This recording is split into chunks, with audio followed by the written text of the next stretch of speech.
Hi everybody, Rice here, and today we're going to go through the process that it takes to change out the filament on one of our Prusa printers. So for this, you can see there's just a little bit of filament left. There's not enough to make any sort of a print happen, and so we're going to switch out to this red filament. The process is almost entirely on this little menu down in the front, so we're going to need to take a look at what's going on here. So we'll need to be nice and close, probably. When you're controlling this, there's two real ways that you can interact with it. The X button is to reset the whole thing. You basically never want to touch that. It'll cancel a print, it'll reset the printer. It's very important when you do need it, but by and large, you don't ever use that little X. So mostly, you're interacting with this knob. This knob is an encoder, and it can spin like this. You can see I'm sort of changing things this way. I'm going to put it right back to where it was, and then you can also click it. So when I click it, it takes me into menus. So for this, what I want to do is first unload the filament that's in there, and then I'm going to load the next color. So unloading the filament is one of my options. You can see I'm in here. If I click info screen, it just takes me back. But if I go to the unload filament option, I'm going to choose what type of filament I'm working with. And we basically always use PLA, although you'll need to know so that this works. But PLA is probably it. So I do that. The printer is now going to preheat, and this will take a minute or two. It raises up the nozzle, and you can see here, this is the temperature that the nozzle is, and that's the temperature that the nozzle is shooting for. So PLA melts at around 215 degrees Celsius, which is like 400 something Fahrenheit. It's very hot, so don't touch the metal nozzle underneath. But it warms up fairly quickly. It's a small metal piece, so it doesn't take super long.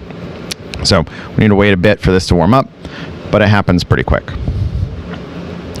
Also, interestingly, it doesn't just blast it with power. There's a fun calculus application called PID control that lets it ramp itself up and get close to, and then slow down as it gets close to the target temperature. So, you know, math teachers, that's a fun tip. In here, as this warms up, it's going to give me a new prompt when it's time to do the next step. And that'll be in just a second. One thing I can do is take a look at this roll of filament and try and get it prepped for what's going to happen.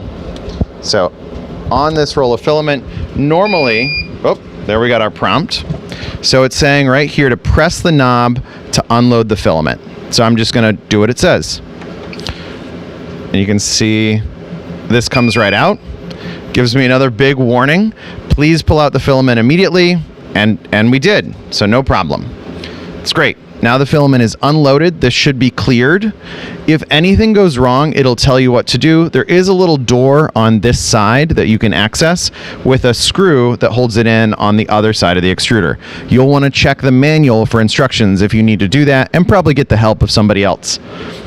But the next step would be to load the filament. Loading the filament is an auto load process. So I'll just click on that. It's one above unload.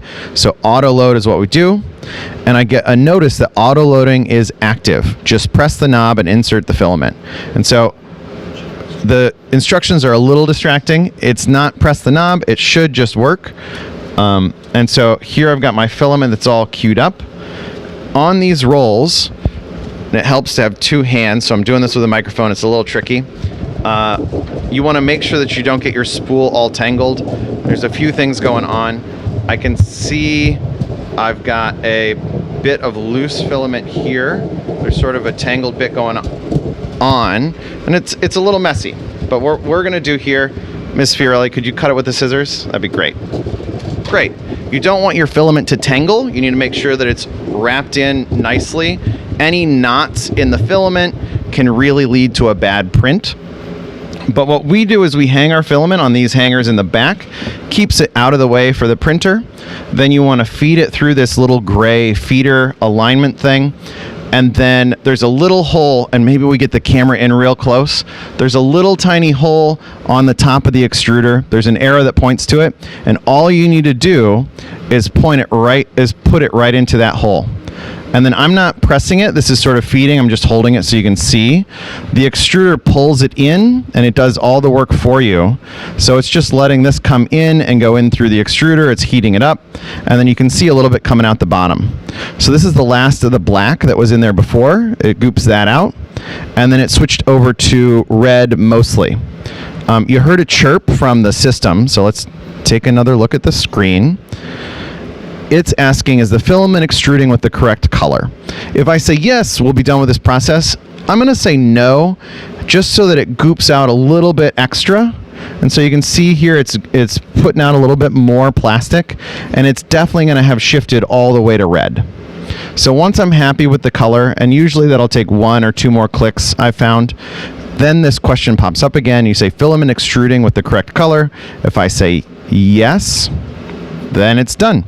That's the process for changing out the color on the printer, and good luck, everybody.